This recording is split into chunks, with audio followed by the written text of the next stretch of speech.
Então, boa tarde a todos, agora na gravação. Então, hoje a gente vai fazer a primeira apresentação da disciplina de inteligência computacional. E o nosso objetivo hoje é dar um panorama geral, né, da área, falar um pouquinho da história, né, de onde, como que essa área evoluiu até aqui, e um pouco quais são os desafios e como que a gente está se posicionando aí no cenário atual. E no finalzinho a gente vai apresentar aí um conjunto de bibliografias e recursos para seguir a disciplina. Beleza? Bom, se tiver alguma dúvida, pode interromper.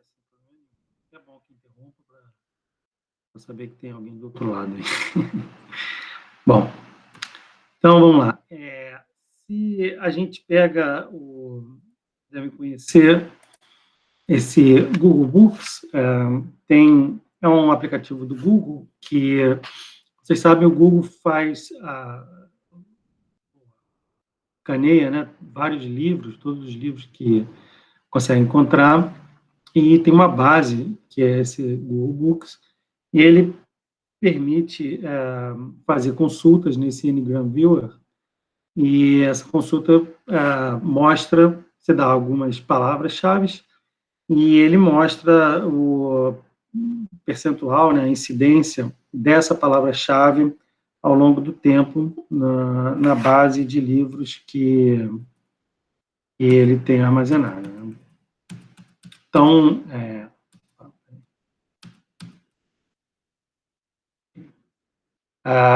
se a gente faz uma busca com... O pessoal está entrando. A gente faz uma busca com os termos relacionados a essa disciplina, então, machine learning, inteligência artificial, redes neurais, deep learning e sistema especialista. A gente vê que esse termo de inteligência artificial, ele, ao longo do tempo, ele mudou, né?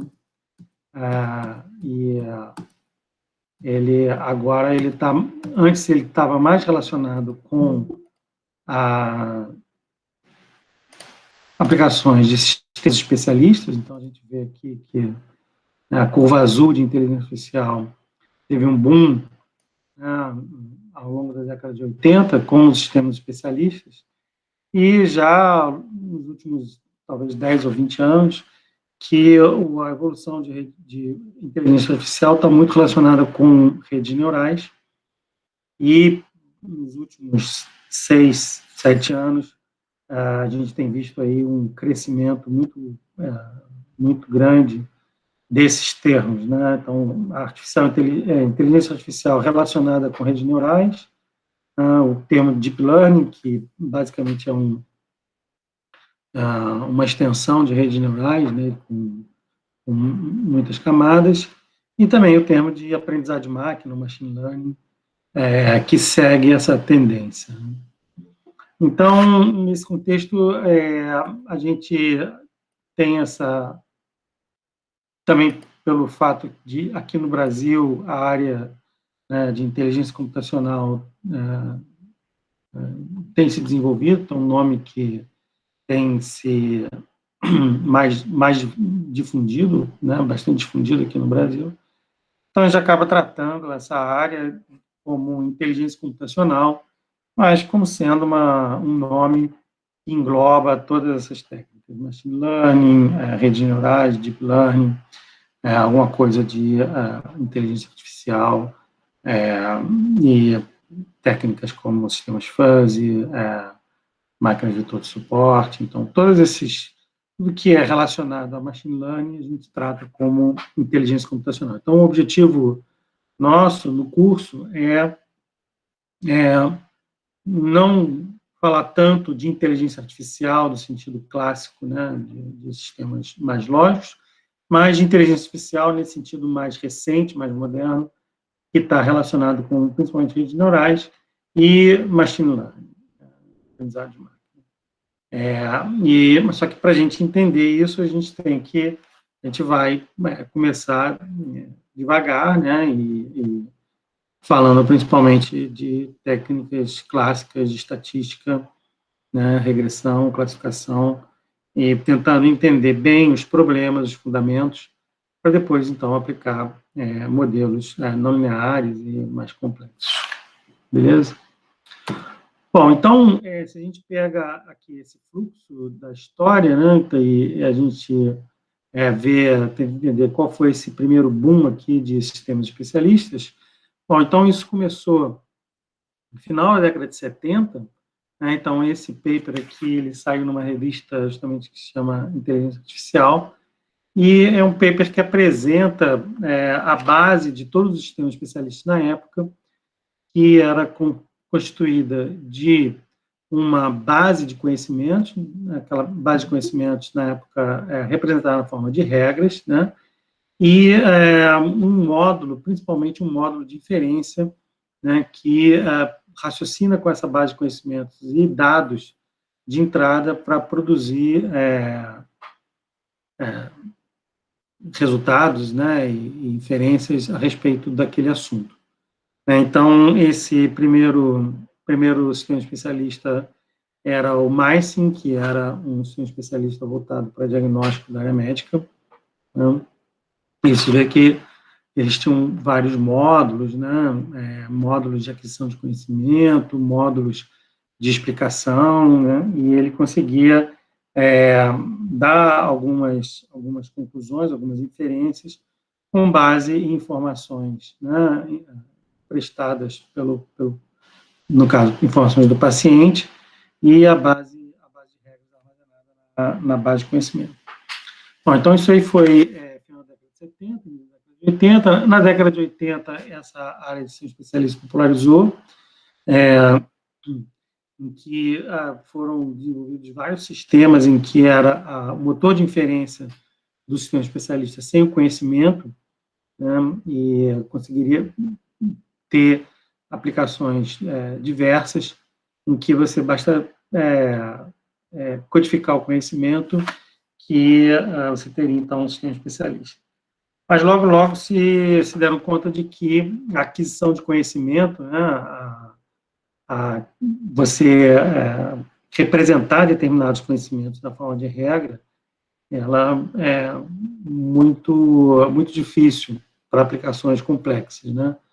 E principalmente aplicações que envolvem algum tipo de relação mais subjetiva com o mundo real ou modelagem. Então, se, por exemplo, você quiser escrever uma base de regras de como é que você anda de bicicleta, né, todo mundo sabe andar de bicicleta, mas você não consegue representar esse conhecimento como regra, né? Da mesma forma, muitos operadores de processos reais e muitos especialistas que têm conhecimento tácito tinham muita dificuldade de expressar esse conhecimento na forma de regras, né?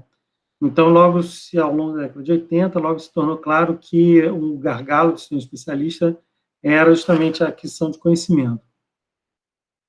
E aí, meados da década de 80, né, que você tem 86, começa a aparecer o interesse em, ainda no contexto de representação como regras, de você inferir essas regras, esse conhecimento, a partir de uma base de dados. Então, esse artigo aqui, que saiu no primeiro número da revista Machine Learning, né, em 1986, ele apresenta um algoritmo que é conhecido até hoje, que é o ID3, que depois evoluiu para o C4.5, que era capaz de fazer a representação de uma base de um conjunto de dados na forma de uma árvore. Então, aqui é o exemplo clássico, que você tem variáveis como temperatura, o aspecto, né, do tempo e o vento, e negativo ou positivo seriam as duas classes, né, dois resultados, em que sugere se é um bom dia ou não para jogar tênis, né? Então, logo se vê que uma outra característica interessante é que vê que isso é uma coisa meio do hemisfério norte, né, que mesmo chovendo, se não está muito ventando, ele recomenda de você jogar tênis, e aqui no Brasil, bom, se estiver chovendo, ninguém faz nada. Né? Então, isso é uma característica interessante, que o conhecimento, ele também depende do local, né, do contexto que ele está sendo extraído. Bom, então, esse paper aí é o que dá início, então, a essa área de machine learning, na década de 80, e isso teve uma enorme evolução aí nos últimos 30, 40 anos, né, 30 anos, principalmente a partir da década de 90, e hoje você tem aí uma variedade muito grande de algoritmos, tanto esses algoritmos de base de decisão, de árvore de decisão, como outros, como redes neurais, modelos de regressão, modelos bayesiano, e essa área de machine learning, então, a evolução dessa área de machine learning começou, então, a interagir com outras áreas, né, principalmente a parte de estatística. Então, a evolução, embora esses caras iniciais de árvore de decisão tinham um background mais de lógica, assim como o desenvolvimento de sistema especialista estava fundamentado na prova automática de teoremas, o desenvolvimento de machine learning, ele se aproximou muito de outras técnicas estatísticas já consagradas, né, na década de 80, por exemplo, como regressão linear, análise de componentes principais, regressão logística, que são modelos clássicos, né, de estatística que já muito anteriores dessa área de machine learning e acabaram sendo incorporados, então, dentro desse guarda-chuva aí de machine learning. Então, hoje em dia, o que se chama machine learning, aprendizagem de máquinas ou inteligência computacional, é um conjunto de técnicas que abarca diferentes, vamos dizer, linhas, né, de atuação e cujo objetivo principal é o desenvolvimento de modelos a partir de bases de dados. Né? Esses modelos podem ter uma interpretação, como no caso de modelos baseados em regras ou modelos baseados em árvores, ou podem ser, digamos assim, caixa preta, como modelos de redes neurais. E aqui a gente vê também uma outra categoria de modelos, chamados metamodelos, ou modelos de ensemble, em que ele faz uma combinação, né, de modelos. Então, você tem modelos que estão muito em voga na atualidade, como esse gradient boosting, que são modelos que combinam diferentes modelos, é um algoritmo que vai combinando diferentes modelos, né, e o resultado do modelo combinado, ele normalmente é melhor do que o resultado dos modelos separadamente. Então, aqui nesse apanhado, é óbvio que a gente não espera que todo mundo saiba todos, né? Mas é importante, a gente vai cobrir aqui os principais. Então, o modelo bayesiano simples, o modelo de árvore de decisão. Na parte aqui de redução de dimensionalidade, a gente vai ver análise de componentes principais. A gente vai falar, talvez, rapidamente do modelo de vizinhos mais próximos, principalmente no contexto de preenchimento de bases. Vamos falar do modelo de agrupamento, né, caminhos. Vamos falar de regressão linear, vamos falar de regressão logística, que, na verdade, é um problema de classificação, não de regressão, e de regularização, que é um conceito muito importante, a regularização L2, que é RID. Vamos falar bastante de redes neurais, falar um pouco de ensemble e falar um pouquinho também, dar uma introdução de modelos modernos de deep learning. Né? Então, a ideia é a gente cobrir todo esse panorama, né? Principalmente apresentando as características fundamentais de cada método, mais do que ter uma abordagem muito extensa, né, cobrindo muitos métodos, que acaba não tendo um grande benefício. A ideia é que vocês consigam, depois, na medida da necessidade, sozinhos, né, ou pela própria literatura, já com os fundamentos, se aprofundar ou expandir, né, o conhecimento para outros métodos.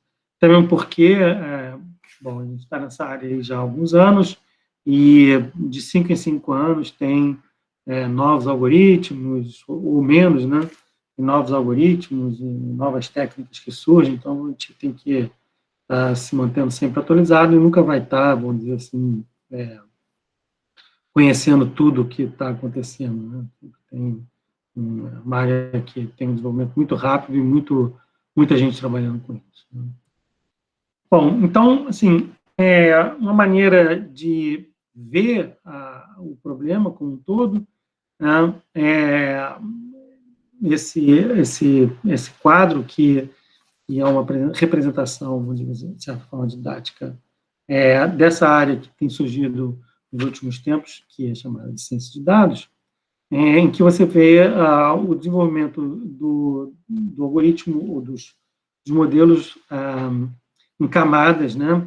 Onde você tem aqui a primeira camada, que é normalmente o sistema físico ou o sistema em que se propõe realizar a aplicação. Em geral, você tem uma camada de geração de dados a partir desse sistema físico, que ou são sensores que são instalados no sistema físico e que geram dados, ou quando o sistema físico em si é um sistema computacional, como, por exemplo, às vezes, bases de dados transacionais das empresas, você vai ter necessariamente uma camada de geração de dados, que seria, no caso aí, o ETL, né? Operações de ETL, de extração, transformação e carregamento, para gerar a base de dados que você vai trabalhar na aplicação. Em geral, você tem também uma camada relacionada com armazenamento e processamento.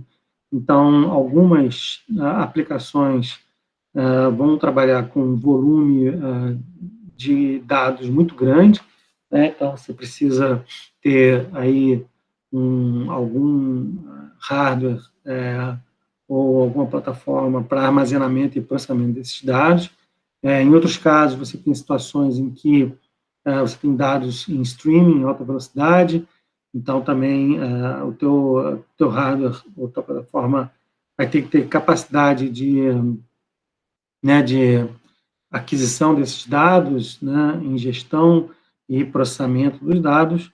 Em outros casos, por exemplo, como sistemas embarcados, o processamento vai embarcado dentro do próprio sistema. Então, por exemplo, no caso de carros autônomos, então você vai ter toda essa característica aí de processamento embarcado, por exemplo, quando você quer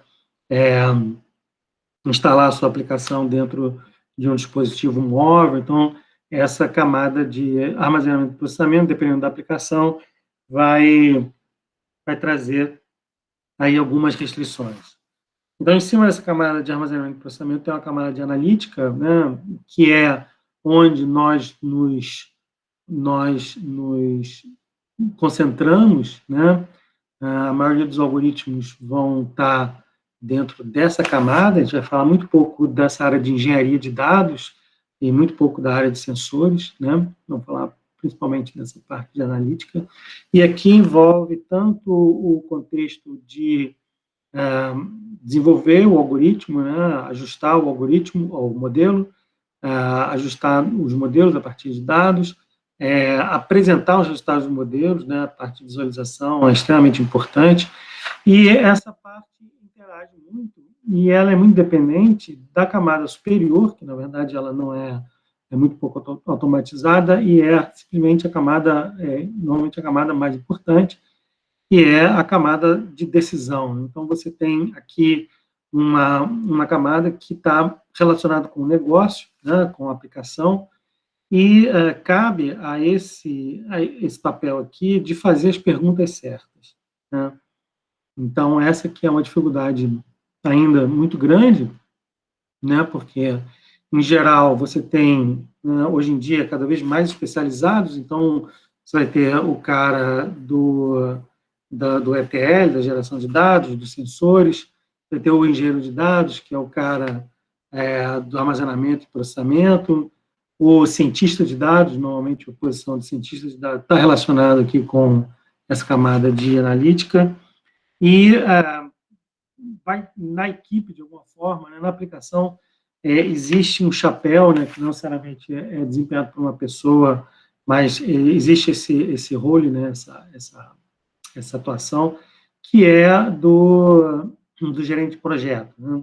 Quem gosta aí de metodologias ágeis, tem essa figura de gerente de projeto, o cara do gerente da aplicação, o project owner, né, no caso, que é o dono da aplicação, que é o cara que entende do negócio e que vai fazer as perguntas certas para que os resultados dos modelos possam ser aplicados no sistema físico, e aí você tem aí um ciclo que vai se gerar com novas alterações no sistema, produz novos dados, gera novos modelos, que tomam novas decisões, e assim sucessivamente. Então, o desenvolvimento de modelos com tecnologias digitais, né, utilizando principalmente inteligência artificial, inteligência computacional, machine learning, e aplicações intensivas em dados, elas envolvem essas camadas. Uma outra coisa interessante comentar aqui é que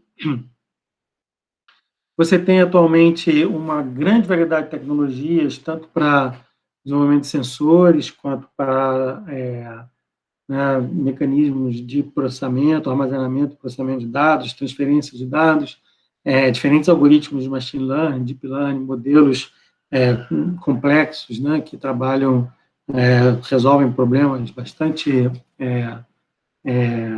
desafiadores, mas você ainda, essa camada de decisão, né, ela precisa incorporar todas essas questões com os objetivos do negócio. E é muito difícil, porque, na verdade, a realidade ela é muito complexa. Né? Então, você precisa ter uma visão muito boa do problema e entender como que os modelos vão gerar valor para o contexto do problema. Então, aí, acho que nessa interface aqui entre a decisão e a modelagem, que, vamos dizer, está o maior gargalo atualmente, que é justamente como eu estava conversando com vocês na segunda-feira. Hoje em dia você tem uma disponibilidade enorme de modelos, né, disponíveis.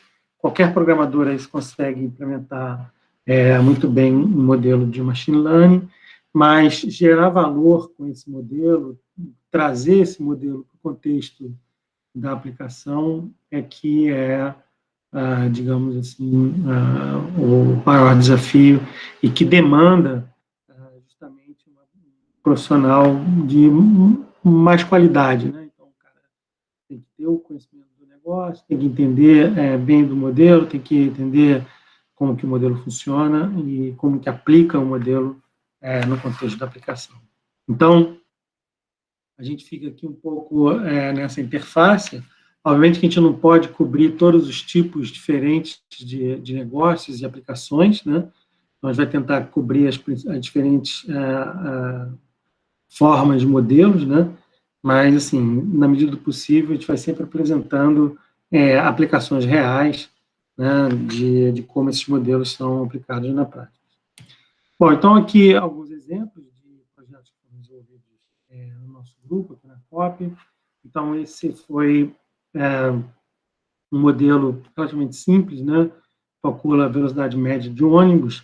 Então, aqui o sistema físico seriam os ônibus, os sensores, os GPS instalados nos ônibus. Esse GPS manda sinal que é armazenado numa base de dados, essa base de dados é disponibilizada publicamente.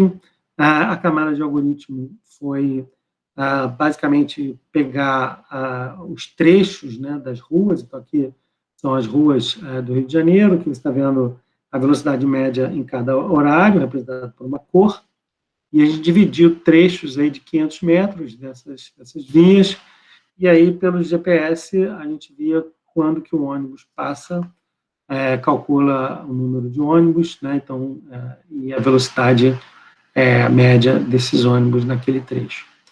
E aí tem esse resultado aí de visualização, e esse resultado, esse modelo serviria, então, para a prefeitura, serviria para ser uma forma de SLA, né, de controle do serviço, né, para ver se os ônibus estão passando na frequência correta, e para o usuário poderia servir como um modelo de previsão, quando tem o Movit e outros modelos de previsão de tempo de chegada do ônibus, né. Então, aqui a gente vê essa visualização, mostra a velocidade média em cada hora do dia. Então, a gente vê aí, durante a madrugada, várias linhas deixam de circular, e alguns locais, como o centro, aqui Botafogo, aqui Jacarepaguá e Madureira, que tem zonas críticas, né, de velocidade média baixa. E a grossura do traço aqui está relacionada com o número de linhas que passa. A gente vê que tem um número muito grande de linhas passando ali no Brasil, aqui na Barra, na Orla, né, Aterro, Copacabana, e no resto da cidade, né, principalmente Zona Oeste, e aqui no meio da Zona Norte, você vê um número reduzido de linhas, em compensação, uma maior capilaridade, né, um maior número de vias que são servidas por linhas de ônibus. Bom, um outro exemplo, também um projeto relacionado com ciência de dados, esse outro projeto, que são estimativa de padrões de mobilidade a partir de dados de telefonia celular. Então, isso aqui foi um trabalho que foi feito uma parceria com a prefeitura, a FGV, o MIT. Você tem aqui a localização das antenas, né, na região metropolitana, de bases, antenas de telefone celular, e a gente tem os registros de chamadas de cada uma dessas antenas, né? Então, a gente tem aí alguns bilhões de chamadas, né? São 1.000 antenas, mais ou menos 1.000 antenas na região metropolitana, e registrando chamadas de 2 milhões de usuários. Então, a gente utilizou esses dados para fazer estimativas de mobilidade, né? Então, aqui a gente vê o resultado agregado, né, nos distritos, chamados áreas de planejamento, né? E aí você vê aqui um fluxo muito grande entre centro, zona sul e zona norte, né? E da zona norte também para a Baixada, zona oeste, que é Caxias, Nova Iguaçu, e principalmente também fluxo com Niterói, São Gonçalo e Itaboraí, aqui na ponta. Então, a partir dos dados de telefone celular, então aqui você tem o sistema físico, na verdade, são as pessoas, em última instância, mas na prática seria o sistema que armazena esses dados na operadora. A gente fez uma extração desses dados,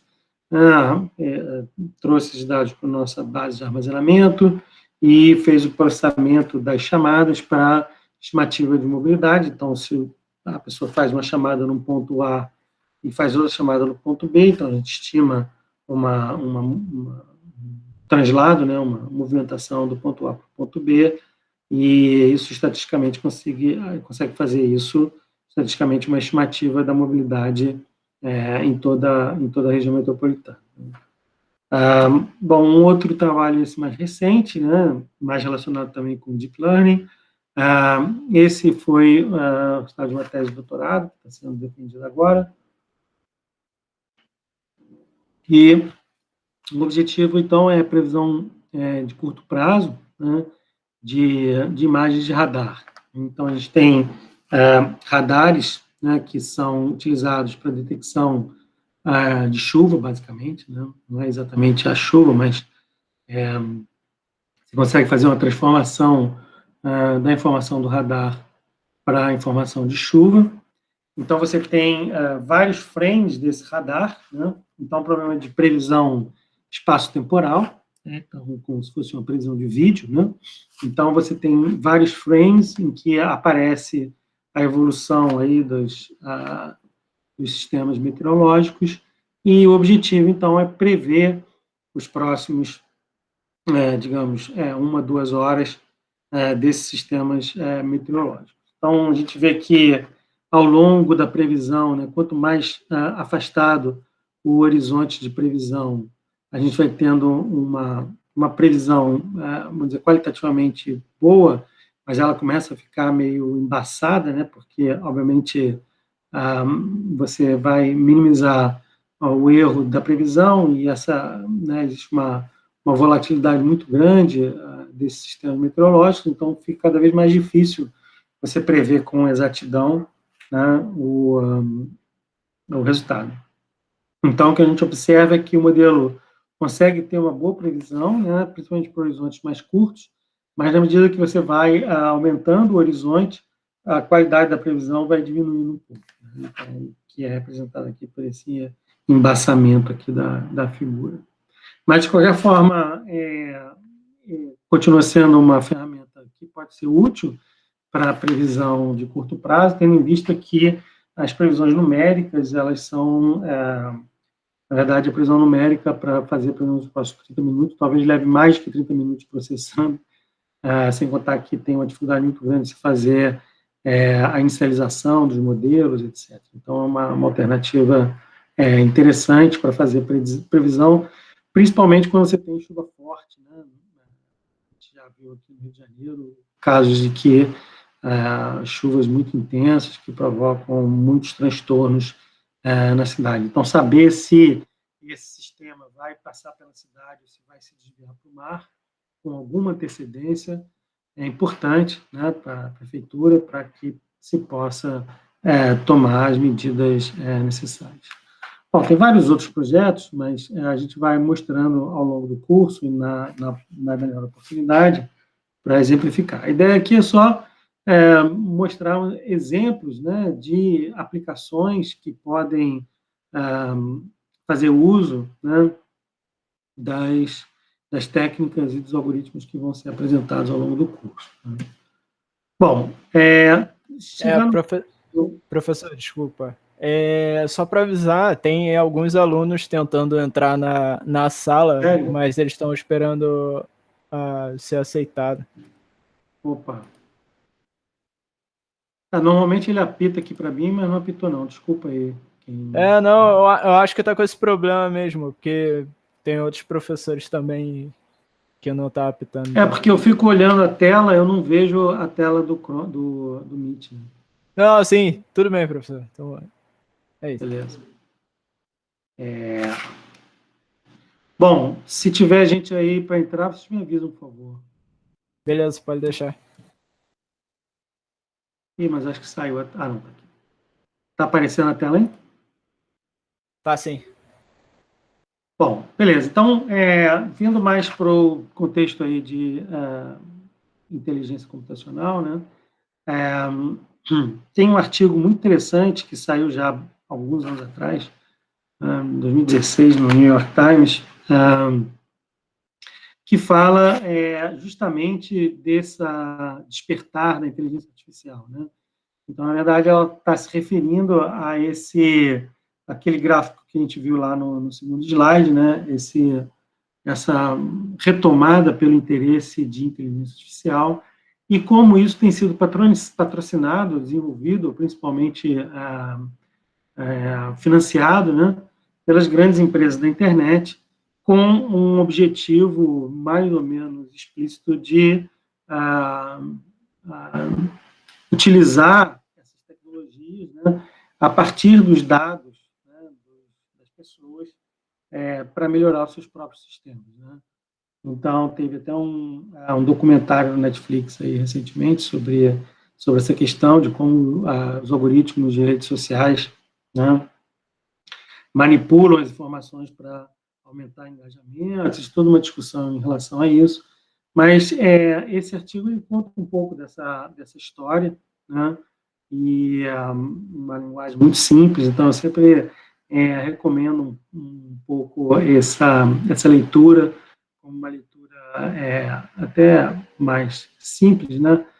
Assim, para um público bem mais abrangente, pouco técnica, mas conta um pouco da história, né? De como que essas tecnologias evoluíram e como isso, principalmente, como tem sido financiado, né? E as empresas têm interesse no desenvolvimento dessas tecnologias, né?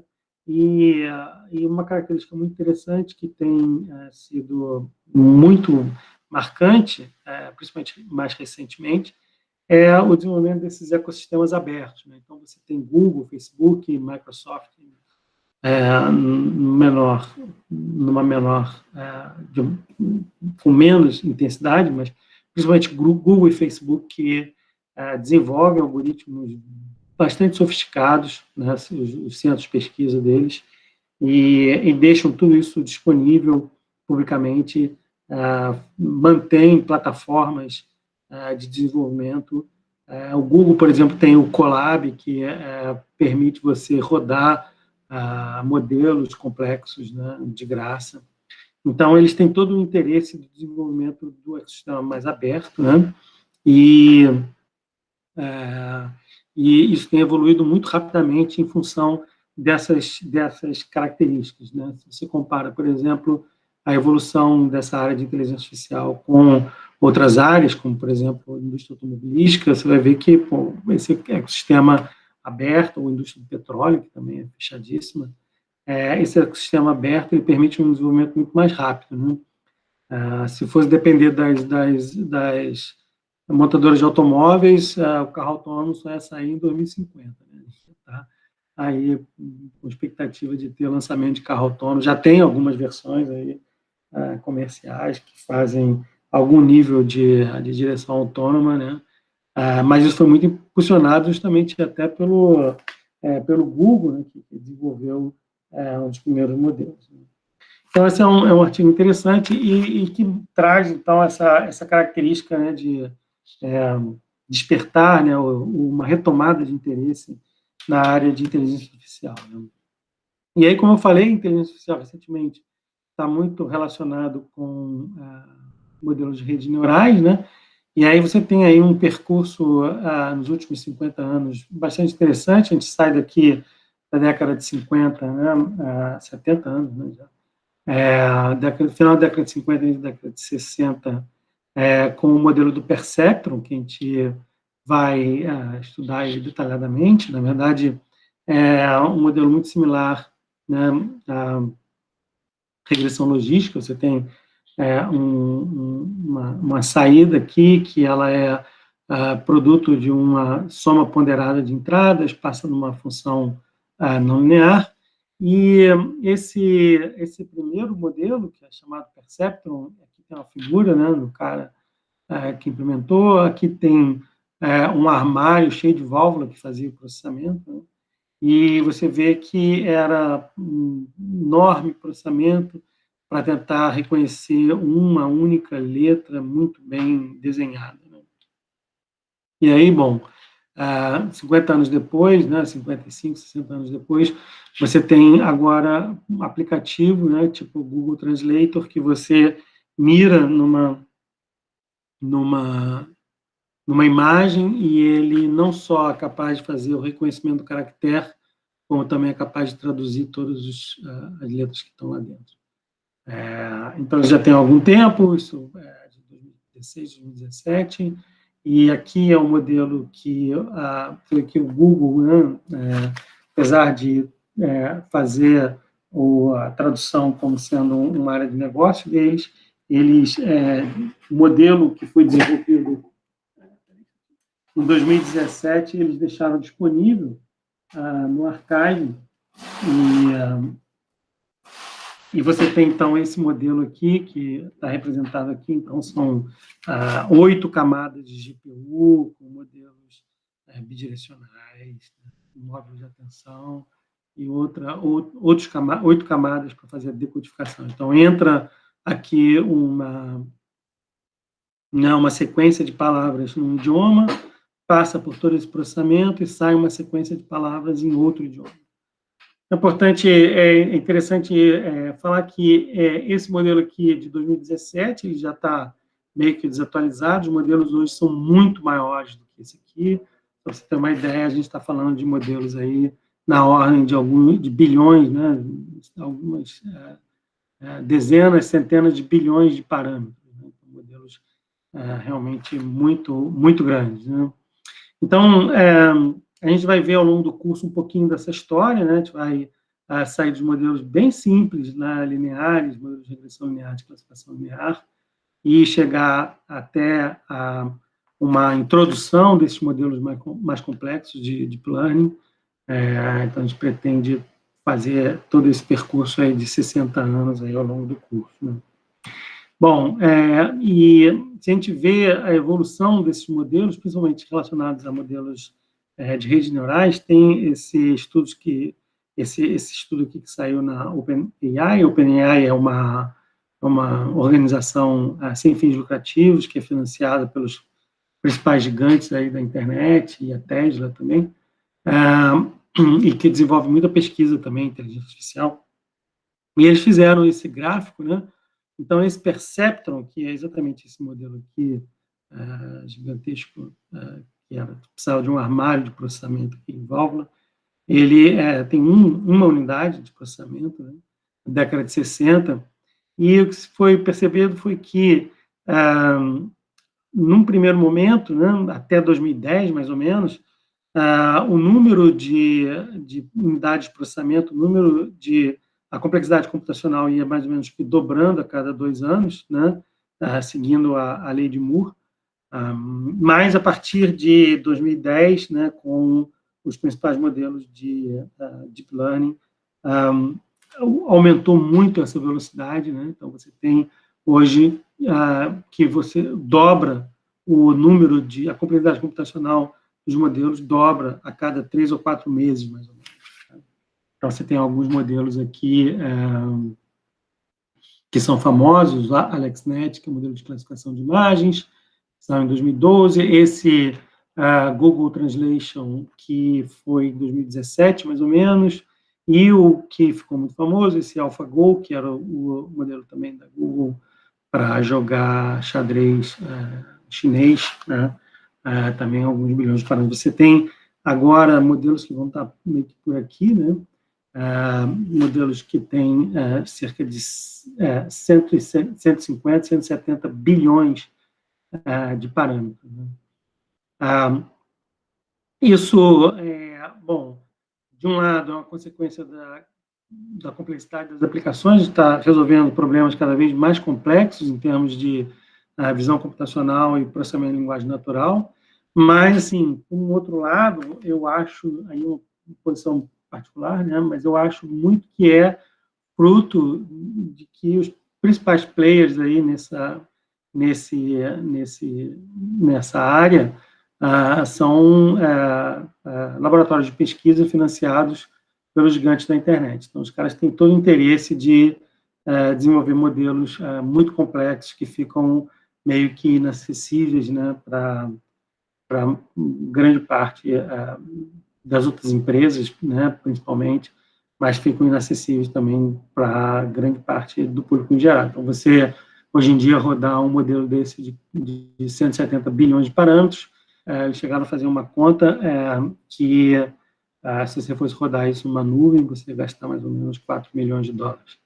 Então, assim, começa a ficar meio proibitivo de você rodar a partir do zero esses modelos se você não tem uma infraestrutura computacional que só Google, Facebook, Microsoft podem ter. Então, essa é uma tendência aí dessa área, né, que a gente está observando, né? Então, felizmente, alguns desses modelos, ou vários deles, você encontra pré-treinado na internet, mas, por exemplo, se você está falando de processamento de linguagem natural, é bem difícil você não consegue aproveitar um modelo que foi treinado com uma base em inglês, por exemplo, para português, né? E para você conseguir uma base suficientemente grande, simplesmente não existe uma base de um corpus em português grande o suficiente para você treinar um modelo dessa complexidade, né? Então, começa a ter esse tipo de desafio, né, no desenvolvimento dessas questões. E se coloca também, né, uma outra, principalmente nessa área de processamento de linguagem natural, se questiona muito até que ponto o modelo é realmente inteligente ou ele simplesmente decorou toda a base de dados, porque, dado que ele tem bilhões de parâmetros, ele pode estar muito bem decorando a base de dados e tendo bons resultados nos benchmarks, mas, assim, já veio vários questionamentos sobre a capacidade do modelo de reconhecer características muito simples da linguagem. Então, bom, aguardem aí os próximos capítulos dessa história, porque a coisa está evoluindo de uma maneira muito rápida, né? Bom, então, se a gente tenta entender um pouco melhor esses modelos e como que a gente poderia contar a história desses modelos, né, é uma forma interessante de fazer essa categorização através do conceito de aprendizado da representação, né? Então,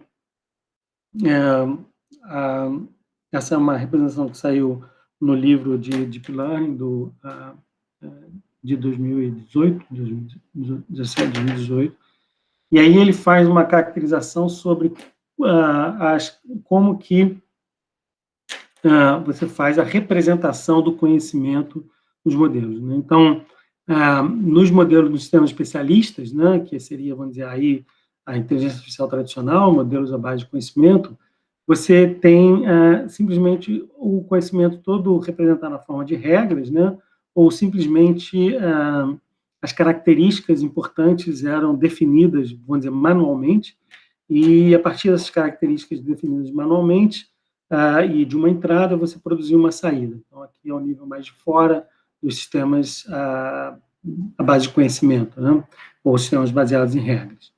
Em modelos clássicos de estatística, ou machine learning, vamos dizer, a primeira geração de modelos de machine learning, por exemplo, a regressão logística, né, modelos de regressão logística, você tem essas mesmas características desenhadas à mão, mas a saída é feita a partir de um mapeamento dessas características. A gente vai ver isso com mais detalhes daqui a pouco, vai ficar talvez um pouco mais claro.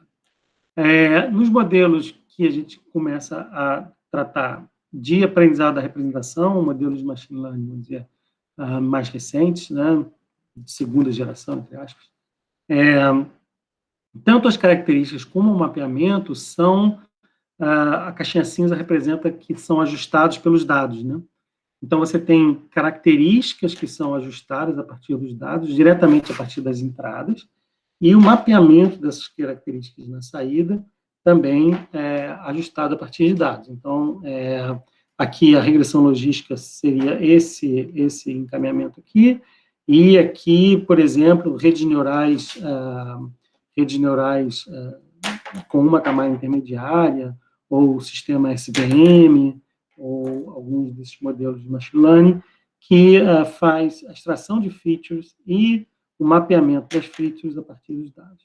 E os modelos mais complexos de aprendizado, chamado aprendizado profundo, você então tem várias camadas, aqui está representado duas, você tem várias camadas de features, então, que são ajustadas a partir dos dados. A ideia é que cada uma dessas camadas de features cada vez tenha informação de mais alto nível de abstração, e lá no final, então, você tem um mapeamento das features.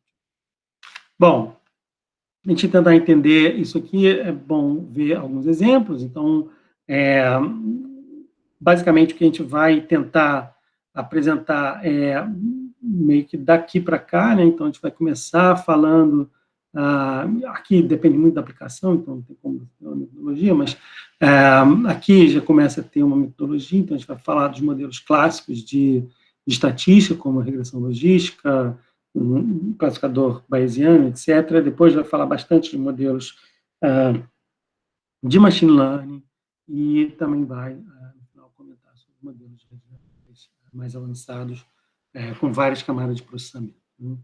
Bom, então, o primeiro exemplo, em que você tem features desenhadas à mão, Aqui é um exemplo muito simples, então, um problema de 2 dimensões, x, y, você tem aqui o conjunto de dados, representado por 2 classes, os triângulos verdes e as bolinhas azuis. Então, aqui, no espaço de entrada original, você tem um problema que ele é não linear, né? Então, a separação da classe azul com a classe verde é dada por uma função não linear, mas simplesmente através de uma mudança de coordenadas, você tem um sistema que transforma linear, basicamente, né? Você, nas coordenadas polares, você consegue diferenciar as classes pelo raio. Então, em alguns casos, você consegue, fazendo esse mapeamento, né, de características, você consegue resolver o problema, mas, obviamente, que quando você tem um número muito grande de características, é muito difícil você conseguir esse tipo de mapeamento. Mas não é impossível, né? Então, uma das lições que a gente espera aprender ao longo desse curso, com o desenvolvimento dos trabalhos e com a experiência, é justamente que os modelos mais simples costumam funcionar melhor. Então, sempre vale a pena tentar soluções mais simples. O problema desse tipo de solução é que depende muito do conhecimento da entrada, né? Então ela é muito pouco reproduzível, vamos dizer assim, para diferentes domínios, né? Bom, depois tem o caso clássico de reconhecimento de padrões, né? Então, programas de classificação que são tratados desde a década de 60 e 70 pela área de estatística. Então, você tem esse livro aqui, que é o clássico da área de reconhecimento de padrões, que a segunda edição saiu em 2000, a primeira edição saiu em 73, né? E, nesse caso, então, você tem features desenhadas, características que são escolhidas pelo especialista, e o mapeamento das características é feito através de um ajuste de modelo. Então, você tem aqui 2 etapas clássicas do reconhecimento de padrões, que é a extração de características e o mapeamento, né, a classificação. Então, ele dá um exemplo aqui de você reconhecer entre salmão e esse aqui, que eu acho que é um badejo. Ele escolhe duas características, que é o brilho e a largura. Então, você vê aqui os histogramas, né, em relação a cada uma dessas features. Quando você plota os dados em 2D, você vê aqui dois grupos de dados e que você consegue, então, fazer essa separação aqui por um modelo linear. Então, isso aqui, basicamente, é como funciona a regressão logística, né? Então, isso aqui funciona muito bem para uma série de problemas, né? Só que depende de você ter um cara bom para escolher as features certas, né? Então, se, por exemplo, você colocasse aqui, se fosse um exemplo, por exemplo, peso e altura, e as classes fosse engenheiro e advogado, dificilmente você ia ter essa separação, porque o fato do profissional ser da engenharia ou do direito não tem nada a ver com peso ou com a altura dele. Então, é importante que as features sejam representativas. Uma outra característica que já dá para ver aqui, que a gente vai abordar bastante ao longo do desenvolvimento do curso, é que você tem salmão que cai na área do badejo, né, pontinho preto na área dos pontos rosa, e pontos rosa na área dos pontos pretos. Esse é chamado de erro, né, representado por essa sobreposição aqui dos 2 histogramas, erro de classificação, no caso. Então, nessa dimensão aqui, nessa feature aqui, você tem uma sobreposição menor, mas nessa feature aqui você tem uma sobreposição que é importante. E a gente vai ver isso em detalhes, mas é bem importante já deixar marcado que esse erro de classificação, ele representa, qualquer erro em geral, né? Ele representa a incompletude da informação, ou seja, a informação que você tem é incompleta, né? E acaba que pontos, né, ou registros com praticamente a mesma informação, né? Você vê esses 2 pontinhos aqui, um rosa e um preto um do lado do outro, são pontos com a mesma informação praticamente, muito próximos um do outro, mas com classificações muito diferentes. Então, obviamente que tem alguma outra informação que não está sendo observada, né, que vai fazer essa diferenciação. E nem sempre você tem a informação completa, na verdade, quase nunca, né? A maior parte dos casos, a gente vai ter informação incompleta, vai ter erro, né? E o que a gente vai tentar é chegar num limite desse erro, reduzir esse erro, mas sabendo que, na maior parte dos casos, é impossível você eliminar o erro, né? Então essa é uma característica bastante interessante. Bom, então esse seria o primeiro tipo de classe, de categoria de modelos que nós vamos ver, né? Então, modelos que são simplesmente um mapeamento de um conjunto de features pré-definidas. Depois você vai ter os modelos de machine learning, que você faz um mapeamento das features, também é ajustado pelos dados. Então, a maior parte dos modelos de machine learning que nós vamos abordar aqui, os não lineares, vão fazer esse mapeamento. Então, você sai aqui de um conjunto inicial. Então, aqui eu estou mostrando uma entrada de 2 dimensões. Aqui você tem a classe azul, classe vermelha. Você repara que aqui a classe azul e a classe vermelha, elas não são separadas linearmente, né? A separação delas é não linear. Você vai mapear isso num outro espaço. Em geral, esse espaço de feature, espaço do mapeamento, tem uma dimensão maior do que o espaço original, né? Para você conseguir separar esses registros lá no espaço de features. E aí, nesse espaço de features, então, você vai realizar um mapeamento. Geralmente, esse mapeamento consegue ser linear aqui no espaço de features.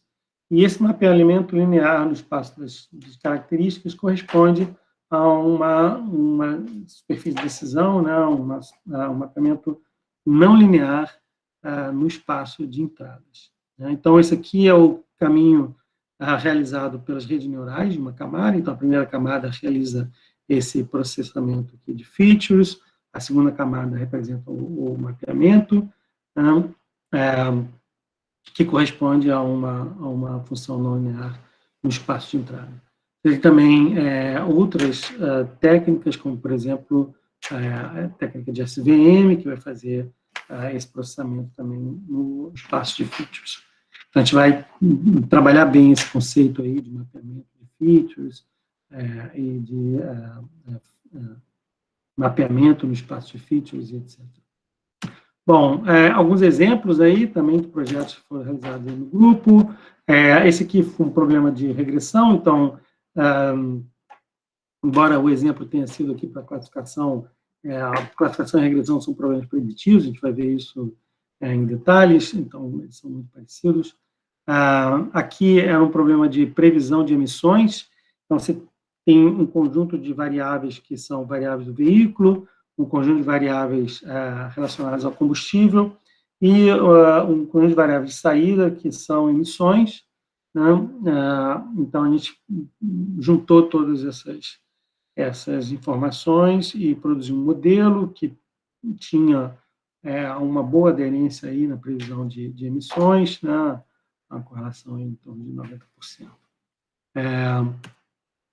Bom, hoje em dia você tem aí uma disponibilidade enorme de modelos de machine learning, inclusive você tem modelos, sistemas, né, que fazem o que eu chamo de machine learning automático.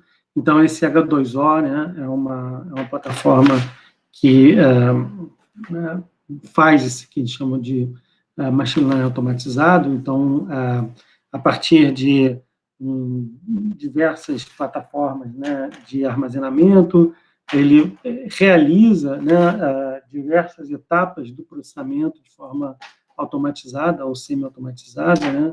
Então, a análise descritiva, engenharia de features, modelagem supervisada e não supervisionada, a avaliação de modelos de seleção e também a parte de predição. Obviamente, isso aqui é integrado com todas as plataformas e sistemas, né, mais utilizados, né, e aí se coloca também essa questão de que até que ponto a gente precisa de um engenheiro, né, para desenvolver um modelo, se o modelo todo já pode ser desenvolvido quase que automaticamente, né? Bom, e aí, mais recentemente, principalmente a partir de 2012, né, você tem o desenvolvimento desses modelos mais complexos, são chamados modelos de Deep Learning, de aprendizado profundo, onde esse profundo aqui está relacionado ao número de camadas de processamento. Então, tipicamente, em modelos que têm 10, 20, 30 camadas de processamento, poderiam chegar a muito mais, né? Esses modelos de processamento de linguagem natural, hoje, você vai ter dezenas de blocos com várias camadas, né? Em alguns milhões ou bilhões de parâmetros. Então, isso saiu, começou, a gente viu ali no início, né, um gráfico começou a aumentar o interesse sobre isso, principalmente em 2012, 2015, né?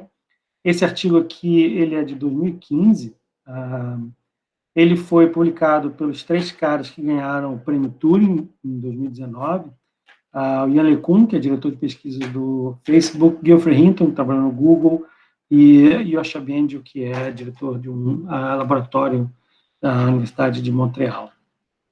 E aí, bom, na época, o que era mais legal era a combinação de modelos de visão computacional com modelos de processamento de linguagem natural na solução de problemas de legendagem automática de imagens, né? Então, esse modelo aqui tinha uma coisa chamada mecanismo de atenção, que ele marcava na imagem aonde que ele estava olhando para dar o resultado, né? Então, aqui ele está olhando para o frisbee, aqui ele está olhando para o cachorro, aqui ele está olhando para a placa, aqui ele está olhando para as pessoas, enfim, assim sucessivamente, né? Então, bom, isso demonstra a evolução do desenvolvimento de aplicações, né?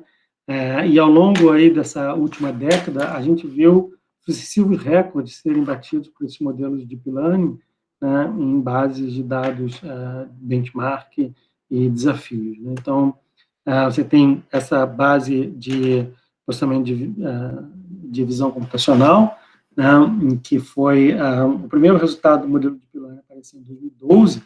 Então, aqui é a evolução dos modelos, em azul, aqui o resultado, né, da acurácia, da precisão. Em azul, isso aqui era um desafio, né, um challenge. Então, em azul, as propostas com visão computacional, digamos, tradicional, aquela que era baseada em features desenhadas à mão. Então, a partir de 2012, você teve entradas em Deep Learning, que superaram muito largamente, né, as estratégias de visão computacional tradicional, e a partir de então, praticamente todas as entradas são de modelos de Deep Learning. E aqui, bom, o tempo está ao contrário, mas mostra também como que é a evolução de modelos, né, cada vez mais profundos. Então, o primeiro modelo, esse 2012, tinha 8 camadas, depois 19 camadas em 2014, 22 em 2014 também, e 2015 já um com 152 camadas. Então, você vê a evolução do que eles chamam de profundidade do modelo, o número de camadas do modelo. E aqui, bom, alguns resultados desse modelo de 2012, que é chamado AlexNet, né? Então, aqui nessa linha, uma que ele acerta, então a barra vermelha mostra quando ele está certo, né? E aqui, no caso, tipo de erros do modelo, né? Então, aqui a classe correta é grilha, grade, e o modelo chutou conversível. Esse aqui que eu acho interessante. O modelo disse que era um dálmata, mas, na verdade, a resposta correta era cereja, não está nem aqui, né? E por aí vai. Você vê que, mesmo quando ele erra, né, você vê que tem uma dificuldade aí de anotação, nem sempre a anotação, cada um... Bom, essa anotação foi feita de forma distribuída pela internet, né, por pessoas comuns, então, não necessariamente a anotação que é feita na imagem, ela corresponde a todas as características que podem ser vistas na imagem, né? E aí, então, você tem um erro de modelo que é em torno de 3,5%, que foi esse erro obtido em 2015, e é mais ou menos na faixa de um erro de um ser humano devido a essa dificuldade de anotação da base. Se você tem uma ideia, essa base de visão computacional ela tem 1 milhão de registros para 1.000 classes, e 200 classes são só 200 tipos de raça de cachorro. Então, pô, eu não consigo, acho que, reconhecer nem 10 raças de cachorro, então imagina você reconhecer 200 raças de cachorro. Então, por isso que, mesmo para um ser humano, é difícil acertar, né, por essas questões de ou dificuldade de anotação, ou dubiedade, né, a subjetividade da informação, ou até mesmo por essas características aí que, quem consegue identificar 200 raças de cachorro. Um outro paper que é bastante interessante também, que foi uma das primeiras aplicações de Deep Learning para sistemas de reconhecimento de voz, né, de fala. Então, aqui também, em 2012, esse paper que mostra um conjunto de modelos, né, que na época eram os melhores modelos, né, e nessa época, mais ou menos em 2012, começou a haver uma virada, né, em todas as áreas, área de visão computacional, área de processamento de linguagem natural, também de reconhecimento de fala, né, você começou a ter modelos de Deep Learning tendo melhores resultados do que os modelos tradicionais para a mesma época. Aqui o modelo que eu mostrei saiu já no final de 2016, início de 2017, né, as versões, outras versões desse modelo de tradução do Google. Então, na época, várias camadas de GPU para fazer a codificação da fala de entrada, depois a decodificação da tradução, né? Então, aqui você tem o modelo codificador-decodificador. O codificador realiza um código, né? O objetivo do codificador é processar um código a partir da sequência de entrada, e esse código é decodificado, então, na outra linguagem. Então, a característica interessante desse modelo, pela primeira vez, eles conseguiam fazer uma adaptação do modelo de tradução. Então, por exemplo, se eles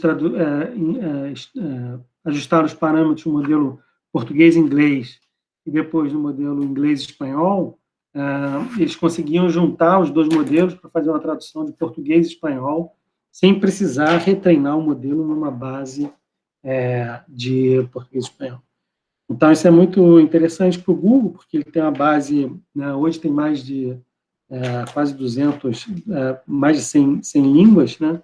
Então, você vai fazer a tradução de língua para língua, com mais de 100 línguas, né?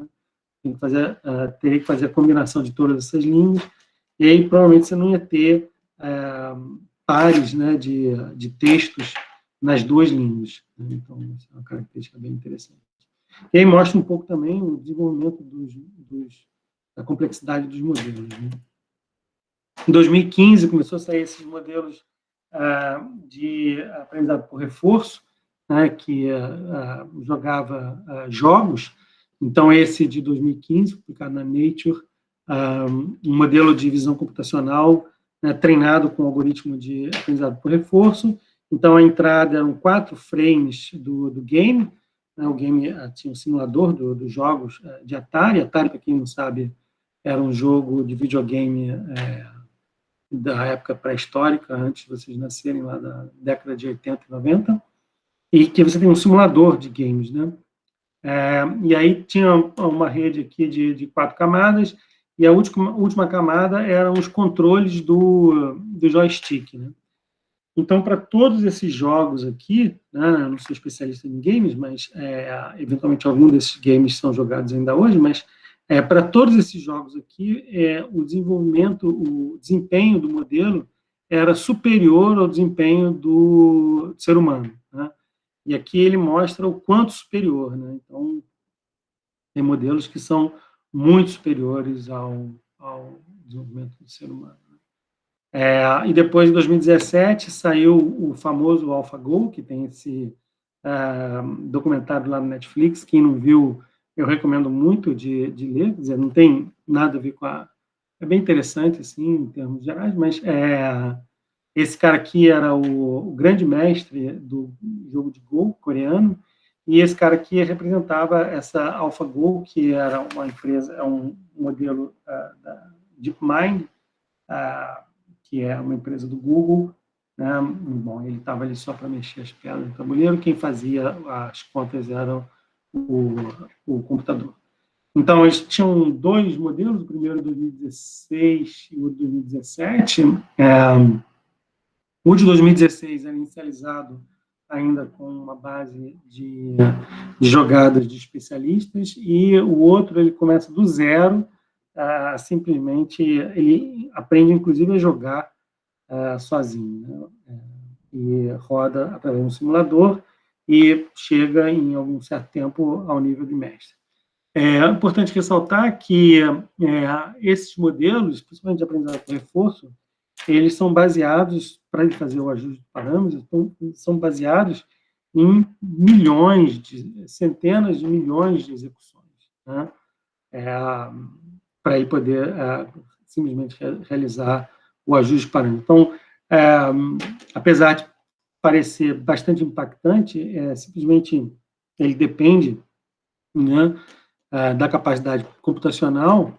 E aí, obviamente, passa a ser um pouco assim uma comparação não muito justa, porque por mais que o especialista, né, seja um especialista, mas se ele passou a vida inteira jogando o jogo, ele não vai ser capaz de fazer mais do que um determinado número de partidas, ao passo que o computador ele é capaz de fazer algumas centenas de milhões de partidas e aprender com isso, né? Então, obviamente que tem, né, não deixa de ter o seu mérito, né, no sentido de que é capaz de aprender um raciocínio, vamos dizer, complexo, né, num espaço de estados muito grande, que é esse xadrez chinês aí, muito maior do que o xadrez convencional, mas ainda assim essa capacidade, ou essa inteligência, entre aspas,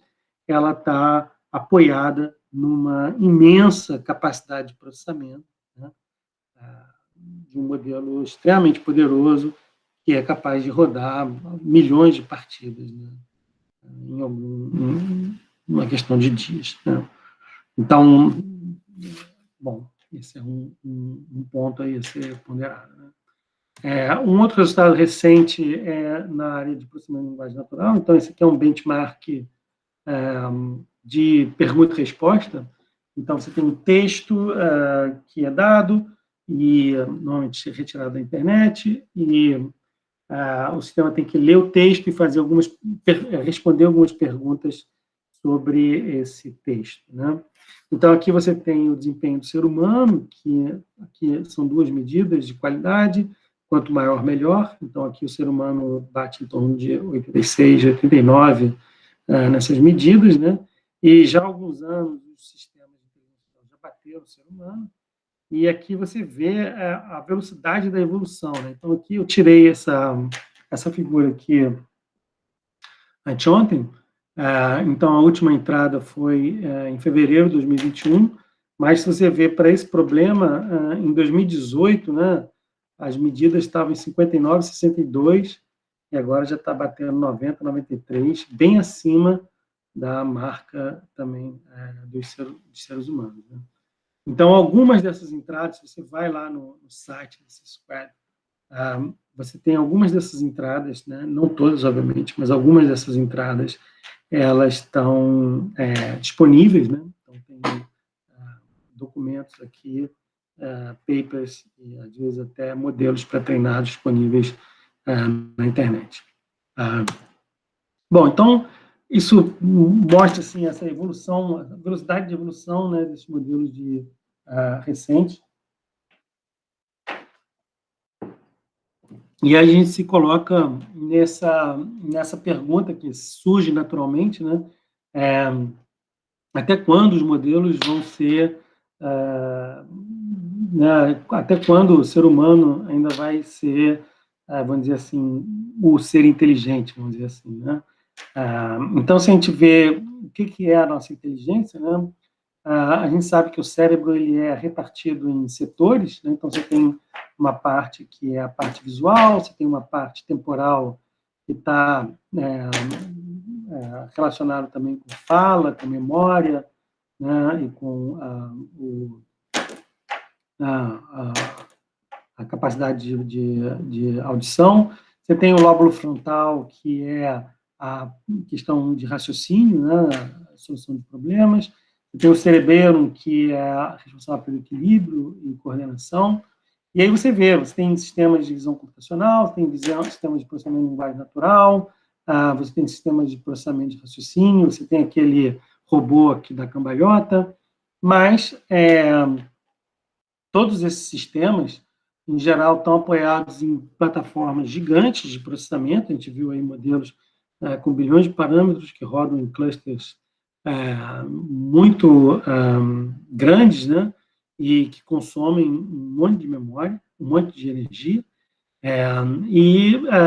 nenhum deles é integrado, né? Então, você tem um sistema de visão, que é diferente do sistema de processamento de linguagem natural, que é diferente do sistema que joga, né? Então, são sistemas que são estanques. Então, o nosso hardware, né, vamos dizer assim, né, do ser humano, é capaz de juntar tudo isso num mesmo processador, né, vamos dizer assim, com um consumo de energia ridículo. A gente consome de energia, 2.000 calorias por dia, não é nem uma fração 0,0000001% do que consome qualquer um desses modelos aí de processamento de linguagem natural ou de visão computacional. Então, a gente tem um processador altamente otimizado, né, altamente capaz de aprender rapidamente. Então, você dá para uma criança o desenho de uma vaca e ele vai ver 2, 3 desenhos de vaca e ele vai saber o que é uma vaca, e quando ele vê uma vaca na rua, ele vai saber que aquilo é uma vaca. Ao passo que, para você ter o reconhecimento de visual por um sistema desses de redes neurais, você tem que dar milhares de exemplos para o sistema, né?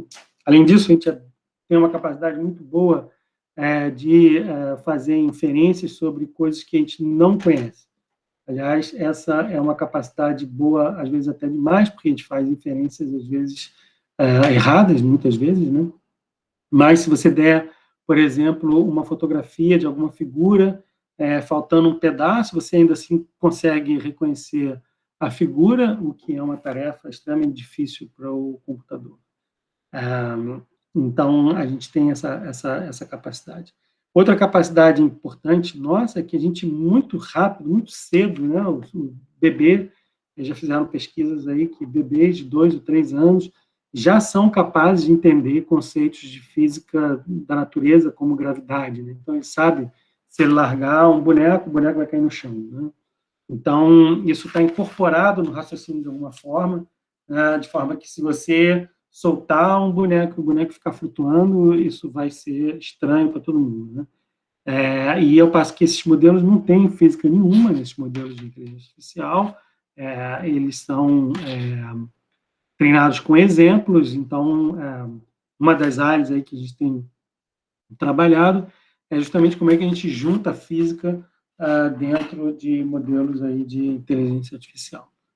Bom, então, esse nosso cérebro, né, que é responsável pela nossa inteligência, é o resultado de anos e anos, milhares de anos de evolução, né? E uma característica interessante é que foi feito tentar medir, né, quanto uma máquina poderia ser inteligente, né? Então, isso foi feito em 1950. Então, antes disso, eu tinha muita discussão, principalmente no campo da filosofia, sobre a capacidade de máquinas de serem inteligência, né? E aí, obviamente, bom, a inteligência é uma coisa definida inerentemente humana. Então, se for pensar se uma máquina é ou não inteligente.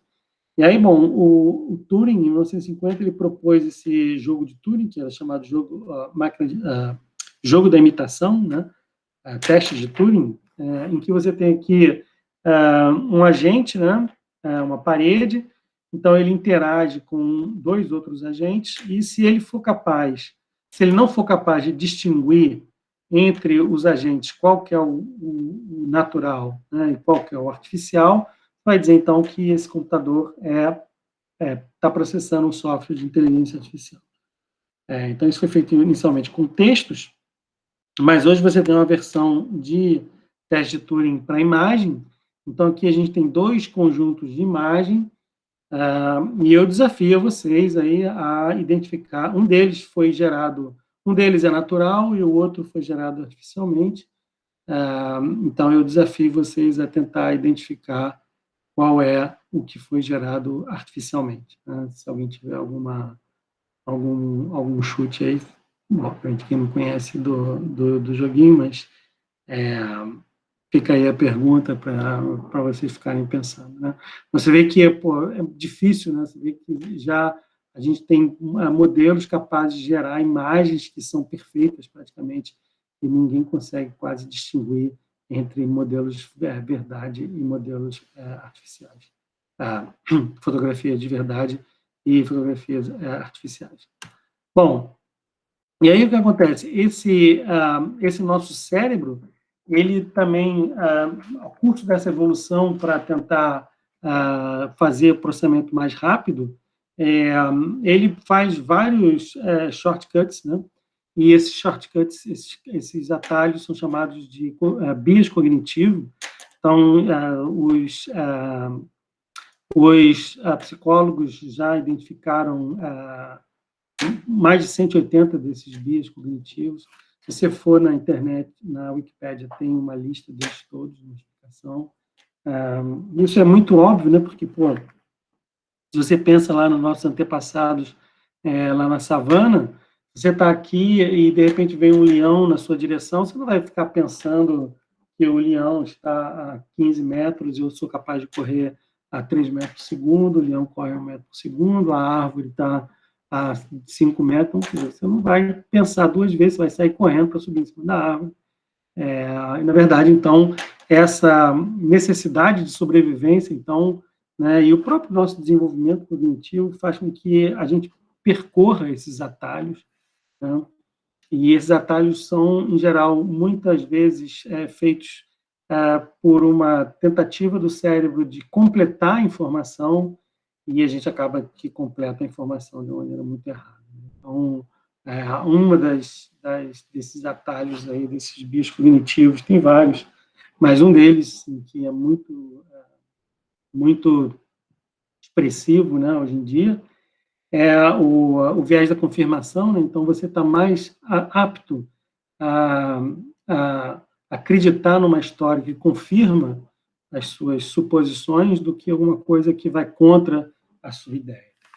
Bom, a partir daí você tem aí toda a teoria de conspiração, terra plana, fake news e por aí vai. Né?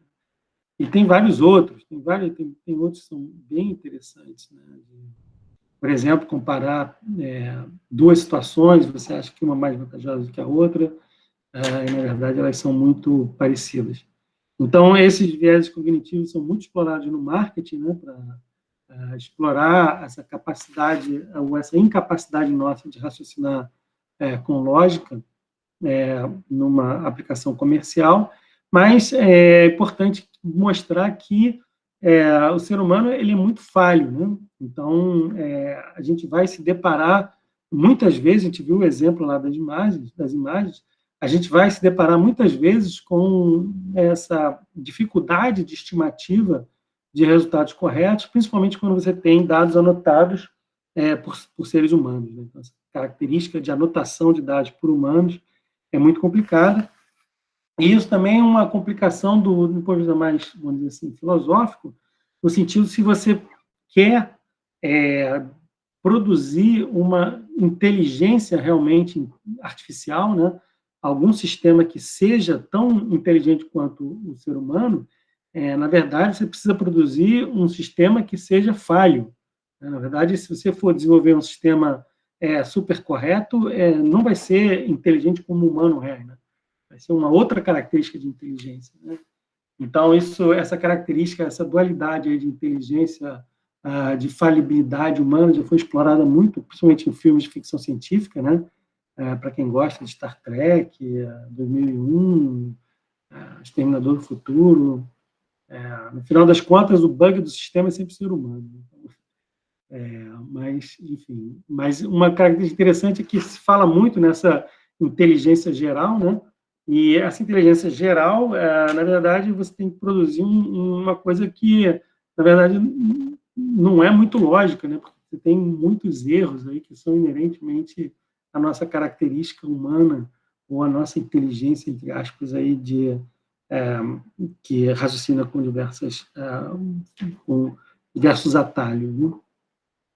Bom, mas os sistemas também artificiais também têm vieses, né? Também têm bias, e esses bias têm sido cada vez mais apontados como uma deficiência dessa inteligência artificial. Então, por exemplo, na parte de reconhecimento de imagens, tem um trabalho aqui do Facebook que mostra que a comida no Nepal,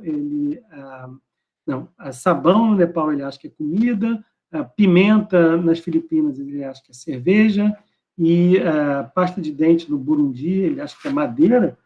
Isso aqui é meio certo, tem uma madeira aqui, né? Mas, obviamente, que os sistemas foram treinados em ambientes muito diferentes, né? E aí, na Inglaterra, nos Estados Unidos, ele consegue acertar, né, adequadamente. E aí, se você for ver essa base de dados de visão computacional, que é o ImageNet, ele tem dados principalmente na Europa e Estados Unidos, ao passo que a população mundial está principalmente concentrada na Índia e na China, né? Você tem muito poucas informações da África, que você tem uma população muito grande da África. Então, obviamente que um dataset enviesado vai produzir resultados enviesados do modelo, né?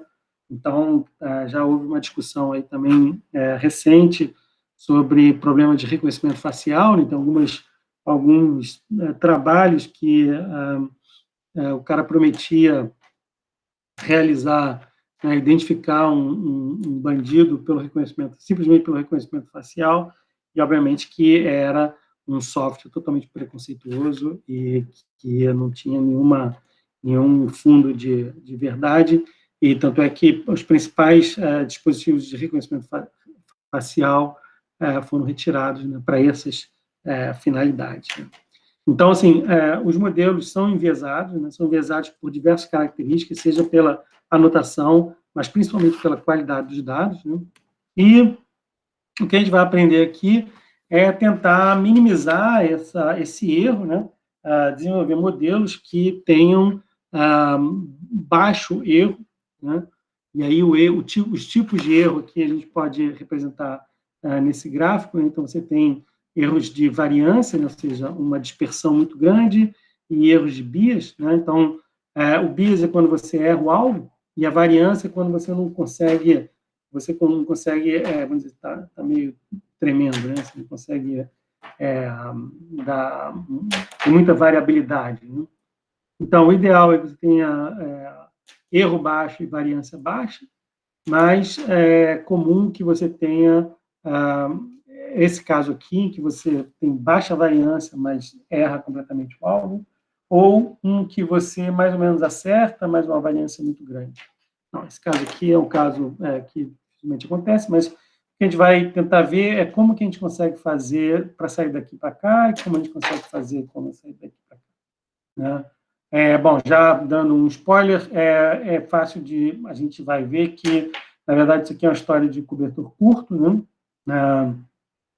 Para você melhorar o bias, você tem que aumentar a complexidade do modelo, mas aumentando a complexidade do modelo, você vai ter uma tendência também de aumentar a variabilidade do modelo. Então, isso vai depender de várias questões, não só a complexidade do modelo, mas também da capacidade, da quantidade de registros que você tem para ajustar o modelo. E aí, bom, tem esse paper que também é bem interessante de ler, que faz um resumo de diversos modelos de machine learning, e ele vai dizer que o modelo de machine learning é uma combinação de representação, avaliação e otimização, né, em que a representação como você representa o modelo, a função de avaliação é como você diz se o modelo está certo ou errado, e o algoritmo de otimização é como você chega na solução correta, né?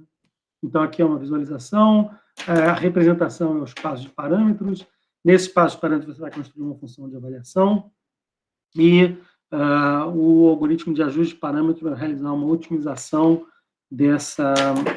né, dessa função de avaliação nesse espaço de parâmetros. Bom, então a gente vai, essa é uma figura que a gente vai ver várias vezes ao longo do curso, então a gente vai ver várias formas de representação, algumas formas de função de avaliação e algumas formas de otimização, né? A gente vai ver diferentes dessas combinações e a combinação dessas coisas é que vai produzir os modelos de machine learning. Bom, para terminar, eu já passei o link do livro para vocês. Esse vai ser a sequência que a gente vai fazer ao longo do curso. Então, na próxima aula, vou fazer uma introdução e vamos falar de visualização pré-processamento, depois modelos de regressão linear, falar um pouquinho de modelos dinâmicos, depois modelos de classificação, análise de agrupamentos, os modelos lineares locais, modelos fuzzy, e no final vai falar um pouco de redes neurais, uma introdução de modelos de redes neurais e modelos mais recentes de visão computacional e processamento de linguagem natural. Bom, esse conteúdo está tudo aqui em português. A gente vai seguir basicamente essa anotação e a sequência que tá no livro, mas obviamente você encontra esse material numa série de outras referências. Eu indiquei para vocês esse livro aqui, do Wagner Meira, que já está na 2ª edição, mas eu recomendo fortemente vocês darem uma olhada nos outros, né? Então, tem esses livros aqui da área de data mining, esse livro aqui, Elementos Statistical Learning, também é um livro muito bom, mas tem uma pegada bastante forte de estatística. Esse aqui também tem uma pegada muito forte de estatística. Então, tem várias outras referências, né? Essas são algumas que eu recomendo. Basicamente, qualquer livro de Machine Learning tem o conteúdo que a gente vai cobrir ao longo do curso. Bom, adicionalmente, você tem uma série de recursos na internet.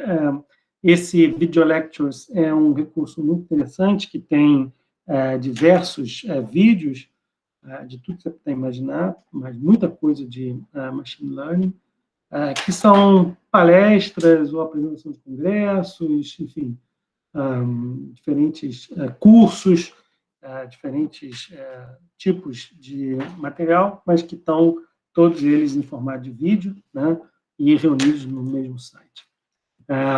Uma outra maneira mais organizada de ter material é o Coursera, né? Então, esse curso aqui de Stanford Machine Learning, ele tem basicamente o mesmo conteúdo que o nosso, numa ordem um pouco mais diferente. Ele tem um foco mais para redes neurais desde o início, mas basicamente tem o mesmo conteúdo. Então, vale muito a pena quem quiser pegar esse curso. Esse outro do Geoffrey Hinton vale muito a pena de assistir. Esse cara aqui, o mais interessante aqui desse curso, que ele fala meio que tudo na primeira pessoa, né? Então, eu fiz isso, depois nós fizemos isso, depois nós fizemos aquilo. Ele é um dos caras que desenvolveram os primeiros modelos de redes neurais e, com certeza, um dos maiores nomes, né, dessa área, e vale muito a pena ver o que ele tem, o que ele fez, o que ele já tem feito.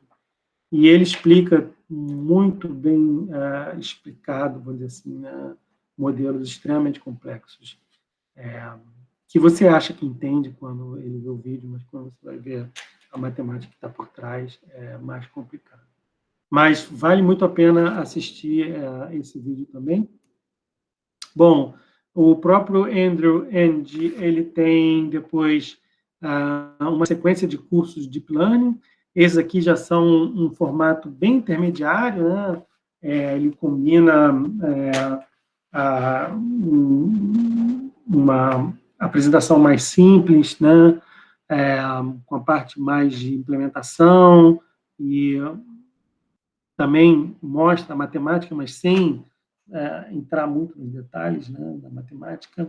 Mas é uma boa sequência, principalmente quem tem interesse aí de aprender sobre esses modelos de Deep Learning, vale a pena muito esse curso aqui. Todos eles são de graça, obviamente. Aqui no Coursera, se você quiser o certificado, você tem que pagar, mas para assistir o vídeo, você pode assistir de graça. Bom, fora isso, você tem esse site aqui de KD Nuggets, que, além de muita propaganda, tem um repositório de muitas coisas interessantes, softwares, cursos, datasets e posições, etc. Aqui você tem um repositório de datasets, então a gente vai conversar sobre isso na próxima semana. Eu devo mandar para vocês aí a especificação dos trabalhos computacionais aí na semana, no início da próxima.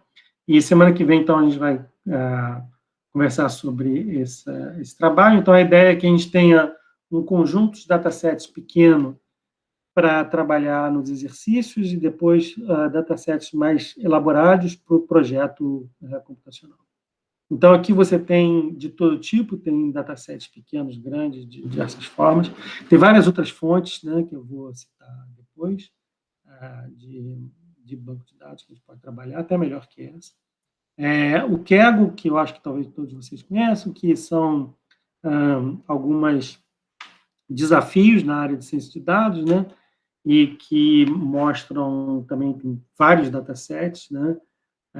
Então, aqui também seria uma boa fonte de conseguir datasets, e muitos deles, eles apresentam esses kernels, eles são pedaços de código para rodar os datasets, então, também é uma fonte bem interessante. Bom, em termos de software, você tem softwares, não é muito o perfil, mas de vocês, que vocês gostam de programação, mas para quem não gosta de programação, existem softwares que já estão prontos, né? Então, esse Knime é uma plataforma analítica de graça, que você tem essas caixinhas e você encadeia essas caixinhas, cada caixinha processa um algoritmo, uma parte do processamento, e você faz o encadeamento das caixinhas para fazer o processamento do dataset. Então, é uma ferramenta bem interessante de conhecer. Assim, além disso, você tem a linguagem de programação o R, que é mais focada para estatística, e o preferido de vocês, que a maioria normalmente prefere, que é a biblioteca Scikit-Learn, do Python, que tem diversos modelos, mas que aborda principalmente os diversos modelos que a gente vai trabalhar nesse curso, que é classificação, regressão, agrupamento e visualização de dados. Bom, além disso, antigamente não tinha tanto recurso assim, então a gente desenvolveu uma biblioteca em MATLAB, então tem também diversos algoritmos de predição e análise de clusters. Se alguém for fã do MATLAB, a gente pode também particionar esse código. Bom, aqui, para terminar, é a programação do curso, que a gente começou a falar. A gente apresentou rapidamente, a gente apresentou na segunda-feira, então a gente está aqui nessa apresentação, na introdução, né? Depois, a gente, na semana que vem, vai ter uma aula de visualização para processamento. Todas as aulas em preto, então, são aulas, né? Como essa hoje, que vão ser gravadas em vídeo. E eu vou postar o vídeo depois, então você pode olhar depois o vídeo. Em vermelho são as aulas práticas, né? Que a gente vai meio que fazer junto, a gente vai tentar bolar um cronograma aí para cada grupo for apresentar uma parte. Tem que tomar cuidado aqui na primeira semana, que talvez não dê muito tempo, mas a gente vai... Tem esse feriado aqui, que a gente pode eventualmente mover esse primeiro exercício, a gente conversa isso na próxima semana.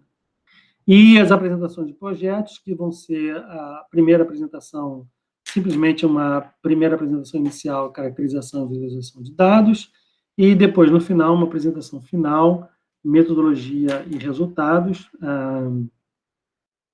As apresentações não valem nota, né? É uma apresentação para discussão e para tirar dúvidas. O que vai valer, que vai ser avaliado no final, vai ser o relatório que vai ser entregue no final do curso. Bom, então, por hoje é isso. Alguém tem alguma questão, alguma dúvida? Professor? Sim. Em relação aos grupos, tem um número pré-definido de participantes por grupo? 2 participantes por grupo. Beleza. Se vocês quiserem, já podem completar naquela planilha que eu botei lá no grupo, que está lá no Classroom. no Classroom, a planilha de alunos, você pode já colocar os grupos lá. Eu recomendo que seja tipo grupo 1, grupo 2, G1, G2, G3, porque aí depois fica mais fácil para a gente organizar, é só ordenar, e fica mais fácil para a gente organizar na planilha. Então, se quiser lá criar uma coluna de grupos e já colocar o número do grupo lá, ele já pode fazendo isso. Beleza? Beleza. Ok, eu vou tirar aqui a gravação, então.